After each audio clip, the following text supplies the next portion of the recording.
Welcome to relax with RK. இந்த வீடியோவில் நம்ம எப்படி இந்த மாதிரி ஒரு சைனிங் பேஜ் பண்ணுறது அப்படின்னு சொல்லி தான் பார்க்க போகிறோம்.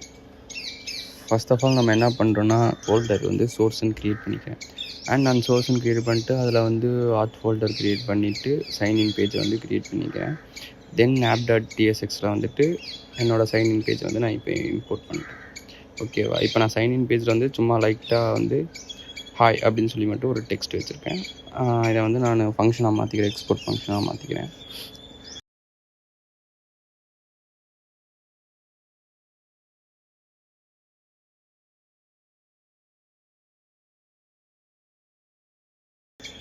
இப்போ நம்ம அதுக்கு வந்து வியூக்கு வந்து ஸ்டைல் கொடுப்போம். ஃப்ளெக்ஸ் 1 பேக்ரவுண்ட் கலர் வந்து நம்ம இப்போதைக்கு ஒரு ப்ளூ கொடுத்து வச்சுப்போம். ஓகேவா? ஓகே. அதுக்கப்புறம் நான் வந்து எதை வச்சு பண்ண போகிறேன்னா, இந்த மாடலை பேஸ் பண்ணி தான் நான் இப்போது சைன்இன் பேஜ் பண்ண போகிறேன். ஸோ நம்ம அதுக்கேற்ற மாதிரி பண்ணுவோம். உள்ளே போவோம். ஃபஸ்ட் நம்ம ஒரு வியூவை க்ரியேட் பண்ணுவோம். அந்த வியூக்கு வந்து இப்போ நம்ம ஸ்டைல் வந்து கொடுப்போம். அது ஸ்டைலில் வந்துட்டு இப்போ நம்ம இதுக்கு வந்து ஃப்ளெக்ஸ் வந்து ஒர்க் ஆகாதுன்னு நினைக்கிறேன் ஆக்சுவலாக. அதனால் நம்ம வந்து பொசிஷன் அப்சல்யூட்டும் பேக்ரவுண்ட் கலர் வந்துட்டு நம்ம இப்போ ஒயிட்டுன்னு கொடுத்துப்போம். ஏன்னா அதுக்கு வந்து ஒயிட் கலர் கொடுத்தா தான் நல்லாயிருக்கும். தென் இதுக்கு வந்து வித்தை வந்து ஒரு 90%னும், அடுத்து வந்து ஹைட்டு வந்துட்டு ஒரு 80%னும் கொடுப்போம். கொடுத்ததுமே இங்கே பாருங்கள் ஒரு வியூ வந்து க்ரியேட் ஆயிடுச்சு. அதுக்கப்புறம் நம்ம இதை வந்து ரொட்டேட் பண்ணணும் இல்லையா? அதுக்காக நம்ம வந்து ட்ரான்ஸ்ஃபார்ம்ங்கிற ஒரு கீவேர்டு வந்து யூஸ் பண்ணுறோம். இதில் ட்ரான்ஸ்ஃபார்ம் வந்துட்டு அரேவாக இருக்கும். அதில் வந்து ஒரு ஆப்ஜெக்ட் வந்து ரொட்டேட்னு ஒரு ஆப்ஜெக்ட் இருக்குது. அந்த ஆப்ஜெக்ட்டுக்கு வந்து நம்ம 30 டிகிரி அப்படின்னு சொல்லி நான் ரொட்டேட் கொடுத்துக்கிறேன். இப்போ ரொட்டேட் கொடுத்ததுமே அது ரொட்டேட் ஆகிடுச்சு. இப்போ வந்துட்டு அதை வந்து நான் ரைட் அலைன் வந்து பண்ணுறேன். ரைட் அலைன் வந்து ஒரு 100 கொடுக்கும்போது இது கொஞ்சம் லைட்டாக லெஃப்ட் சைடில் வந்திருக்கு. இதை நம்ம வந்து அப்படியே பர்சன்டேஜில் கொடுப்போம். இப்போ ஒரு நான் 30% கொடுக்குறேன். கொஞ்சம் லைட்டாக லெஃப்ட்டில் அலைன் ஆகிருக்கு. அதை நான் 50% கொடுக்கும்போது இங்கே பாருங்கள் நமக்கு ஏற்ற மாதிரி கரெக்டாக கிடச்சிருச்சு. அடுத்து நம்ம என்ன பண்ணோம், அந்த பார்டர் வந்து ஷார்ப்பாக இருக்கு இல்லையா? அதை நம்ம வந்து ரேடியஸ் ஆக்கி ரவுண்டட் ஆக்கணும். அதுக்கு நம்ம வந்து பார்டர் ரேடியஸ் வந்து இப்போ ஒரு 30 கொடுத்துட்டேன். 30 கொடுத்ததுமே ஓகேவாக இருக்குது. ஒரு 40 கொடுத்து நான் வச்சுக்கிறேன். இப்போ ஓகேவாக இருக்குது. அதுக்கடுத்து கீழே வந்து இன்னொரு வியூ க்ரியேட் பண்ணுறேன். அந்த வியூவில் வந்து நான் இப்போ என்ன பண்ண போகிறேன்னா, இன்புட்ஸ் எல்லாம் யூஸ் பண்ண போகிறேன். ஓகேவா? இப்போ நான் வந்து react native vector icons react native elements இருக்கு இல்லையா? அந்த எலமெண்ட்ஸ் வந்து நான் யூஸ் பண்ணல. அதனால் இப்போதைக்கு நான் டெக்ஸ்ட் இன்புட் வச்சுக்கிறேன். அதுக்கு வந்து ப்ளேஸ் ஹோல்டர் வந்து நான் இப்போது இமெயில் பாஸ்வேர்ட் அப்படின்னு சொல்லி ரெண்டுத்துக்கும் ப்ளேஸ் ஹோல்டர் வச்சுப்போம். வியூக்கு வந்து டாப் வந்து ஒரு 20% கொடுத்து கீழே இறக்கிப்போம். ஏன்னா நமக்கு வந்து அந்த கர்வ் முடியுது பார்த்திங்களா? அந்த கர்வில் இருக்கிற மாதிரி நமக்கு வேணும்.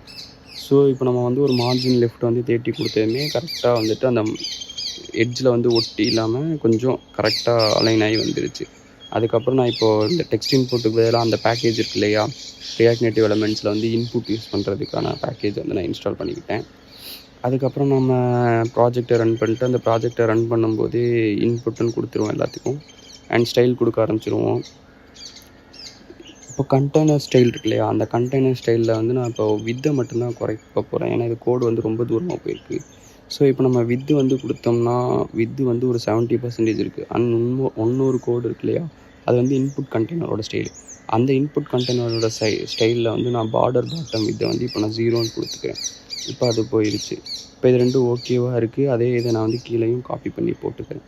தென் நம்ம இதுக்கு வந்து ஒரு ப்ரெஸ்ஸபிள் இல்லையா? அதுக்காக இந்த ப்ரெஸ்ஸபிளில் வந்துட்டு நான் வந்து ஒரு டெக்ஸ்ட் ஆட் பண்ணுறேன். அந்த டெக்ஸ்ட்டுக்கு வந்து நான் இப்போதைக்கு லாகின்னு வச்சுக்கிறேன். இந்த டெக்ஸ்ட் வந்துடுச்சு. இப்போ நம்ம வந்து ப்ரெஸ்ஸபிளுக்கு வந்து ஸ்டைல் எழுதுவோம். அந்த ப்ரெஸ்ஸபிளுக்கான ஸ்டைலில் வந்துட்டு இப்போது பார்டர் வேணாம், பேக்ரவுண்ட் கலர் வந்துட்டு நம்ம இப்போதைக்கு வந்துட்டு ஒயிட் கலர் கொடுப்போம். இது வந்து கொஞ்சம் தூக்கி காட்டணுங்கிறதுக்காக எலவேஷன் நம்ம யூஸ் பண்ணுவோம். அந்த எலவேஷன் வந்து 10ன்னு கொடுத்தோம்னா இப்போ பார்த்தீங்களா லைட்டாக அது வந்து கொஞ்சம் மேலே எலவேட் பண்ணி, அதாவது கீழே வந்து ஷேடோ காமிச்சு தூக்கி காட்டுது இல்லையா? இதோட வித்து வந்து ரொம்ப ஃபுல்லாக இருக்குது. அதுக்கு வந்து நம்ம வித்தை குறைக்கிறதுக்காக ஒரு 60% கொடுப்போம்.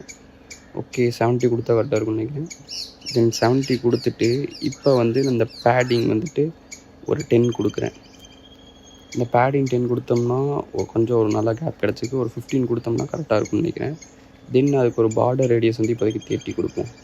ஓகேவாக இருக்குது. இப்போ வந்து இந்த டெக்ஸ்ட்டுக்கான ஸ்டைல் எழுதணும் இல்லையா? அந்த டெக்ஸ்ட்டுக்கு வந்துட்டு இப்போதைக்கு நம்ம டெக்ஸ்ட்டு வந்து சென்டரில் அலைன் பண்ணிப்போம். தென் சென்டரில் அலைன் பண்ணதுக்கப்புறம் அதோட வித்து வந்து நான் கொஞ்சம் அதிகப்படுத்திட்டேன். 80% கொடுத்துட்டு இந்த மார்ஜின் டாப்பை வந்து ஒரு 20% கொடுப்போம். 10% கொடுத்தா கரெக்டாக இருக்குன்னு நினைக்கிறேன். அண்ட் பேடிங்கும் வந்து ஒரு 5% கொடுத்து வச்சுருக்கேன்.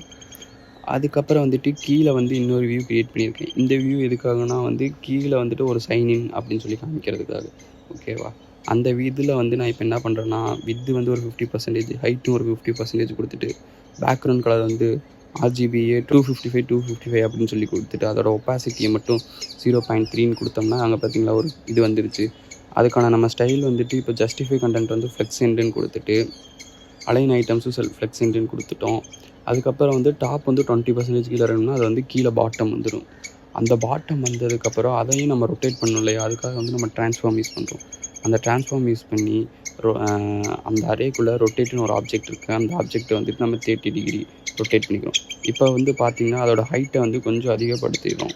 ஒரு 70% அதிகப்படுத்ததுமே அந்த பேஜில் வந்து பார்த்த அந்த டெமோவில் பார்த்த இது வந்து அப்படியே கிடச்சிருச்சா டிசைனு. அதுக்கப்புறம் அந்த ஒரு டெக்ஸ்ட் ஆட் பண்ணுறேன், சைன் அப்புன்ட்டு. அந்த டெக்ஸ்ட்டும் வந்து கொஞ்சம் அப்படியே வளைஞ்சிருக்கு இல்லையா? அதுக்காக வந்து நான் ஜஸ்டிஃபை கண்டென்ட் சென்டர் கொடுத்து இப்போதைக்கு நம்ம சென்டர் பண்ணிட்டு இந்த டெக்ஸ்ட்டுக்கு மேலே வந்து ஒரு வியூவை போட்டு அந்த வியூவுக்கு வந்து நான் ஒரு ஸ்டைல் எழுத போகிறேன். ஓகேவா?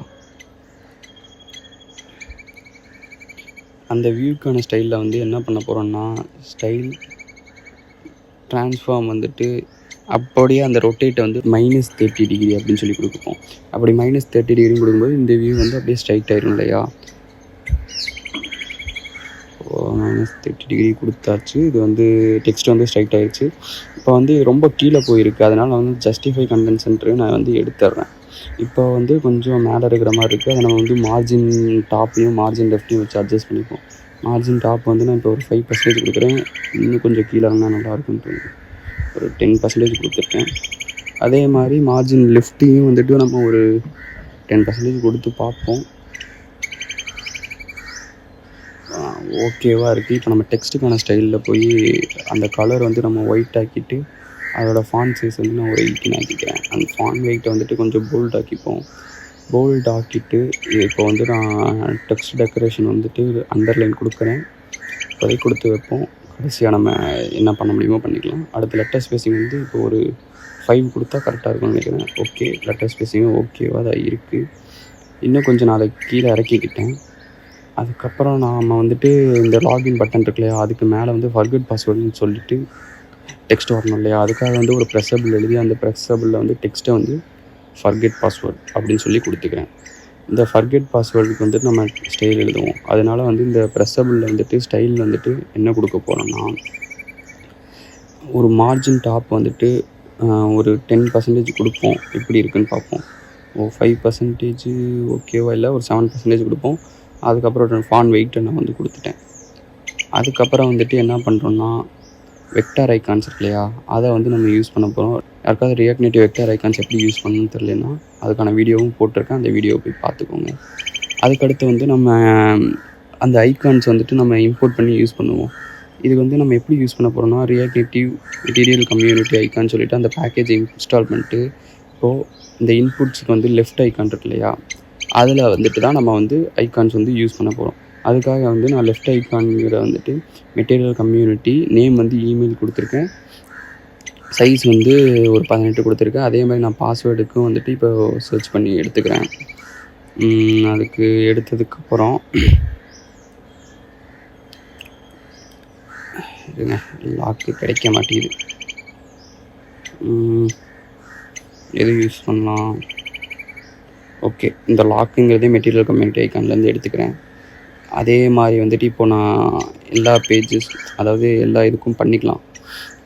அதாவது இப்போது அந்த லாகின் பேஜுக்கு வந்து ஆரோ ஐக்கான் தெரியணும்.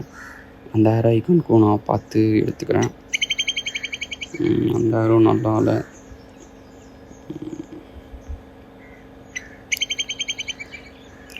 மெட்டீரியல் கம்யூனிட்டிலே தேனா நல்லா இருக்கும்னு நினைக்கிறேன். சரி, ஓகே, இப்போதைக்கு நம்ம இந்த ஆரோ எடுத்து வச்சுப்போம். ஓகே, இந்த ஆரோ வந்துட்டு கீழே இருந்தால் நல்லா இல்லை. ஸோ நம்ம அதை வந்து ரெண்டுத்தையும் வந்து எட்ஜில் வந்து வைக்க போகிறோம். அதனால் வந்து நான் அந்த டெக்ஸ்ட் அலைன் சென்டர் இருக்கு இல்லையா? அதை வந்து நான் எடுத்துடுறேன். எடுத்ததுக்கப்புறம்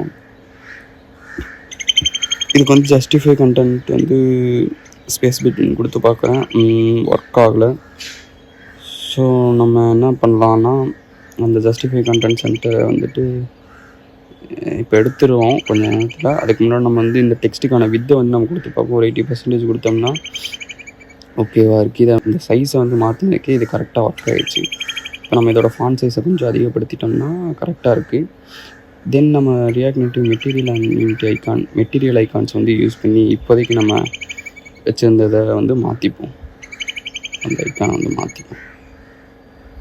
மெட்டீரியல் ஐகான்ஸில் இருக்கிற ஆரோ ஃபார்வர்ட் ஐஓஎஸ் அப்படின்னு சொல்கிற ஐக்கான் வந்து யூஸ் பண்ணிக்கிட்டேன். இது கொஞ்சம் பார்க்க ஓகேவாக இருக்குது. இப்போ வந்து இந்த இதுக்கான ஃபாண்ட் வெயிட்டை வந்து நான் ஒரு 600 மாற்றிக்கிறேன். ஓகே தான். அடுத்து வந்து இப்போ என்ன பண்ண போகிறோம்னா, அந்த இதுக்கு வந்துட்டு இன்புட் ஸ்டைல் வந்து கொடுக்க போகிறோம். இன்புட் ஸ்டைல் வந்துட்டு இப்போ அது கொஞ்சம் அந்த ஐக்கானோட ஒட்டி இருக்கு இல்லையா, அதை வந்து கொஞ்சம் தள்ளி பண்ணணும் அப்படிங்கிறதுக்காக இந்த இன்புட் ஸ்டைலில் வந்து பேடிங் லெஃப்ட் வந்து ஒரு 10 கொடுத்துட்டேன். அதுக்கடுத்து அதே கலர் நம்ம யூஸ் பண்ணுவோம், அதாவது அந்த இமேஜ் கலரில் இருக்கு இல்லையா, அதுக்காக வந்துட்டு ரியாக்ட் நேட்டிவ் எக்ஸ்டெண்டர் கூகுள் க்ரோமில் வந்துட்டு ஒரு எக்ஸ்டெண்டர் இருக்குது, கலர் பிக்கர்னு. அந்த எக்ஸ்டெண்டரை யூஸ் பண்ணி நான் கலரை வந்து பிக் பண்ணிக்கிறேன்.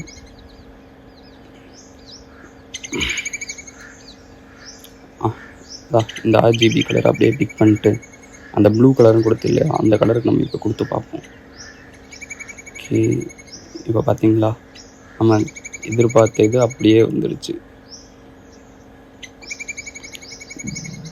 தென் இதுக்கப்புறம் நான் இன்னொரு ஐக்கானை ஆட் பண்ண போகிறேன். அது வந்து ஃபாண்ட் அவேசம் அதிலிருந்து நான் யூஸ் பண்ண போகிறேன்.